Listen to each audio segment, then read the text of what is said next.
Pregnancy positive আসার পর আমরা স্ক্যান বা ইউএসজি কবে করব? তো ইউএসজি সাধারণত 7 থেকে 8 সপ্তাহের মধ্যে করানো হয়। 7 থেকে 8 সপ্তাহের মধ্যে করানোটা খুবই জরুরি, কারণ 7 থেকে 8 সপ্তাহের মধ্যে স্ক্যানের মাধ্যমে আমরা জানতে পারি যে ভ্রূণ সেটা আমাদের জরায়ুর মধ্যে অবস্থান করছে না টিউবে অবস্থান করছে। কারণ জরায়ুর মধ্যে অবস্থান করাটাই হচ্ছে সঠিক, কারণ ওখানেই ভ্রূণটা আস্তে আস্তে বড় হবে এবং একটা সুস্থ সন্তানের ধারণ করবে।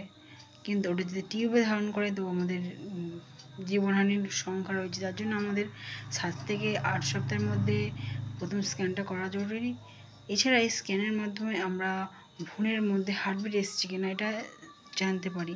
যদি সেই সময় নাও এসে থাকে তো আমরা আরও কিছু সপ্তাহ ওয়েট করে জানতে পারি যে ভ্রূণের মধ্যে হার্টবিট এসছে কিনা এবং প্রেগনেন্সিটা হেলদি কিনা। অনেক সময় প্রেগনেন্সি তো পজিটিভ থাকে, সব কিছু পজিটিভ থাকে, কিন্তু হার্টবিট না আসার কারণে ওটা আর করতে পারে না, যেটা একজন যে কোনো মায়ের ক্ষেত্রে ওটা খুবই কষ্টদায়ক।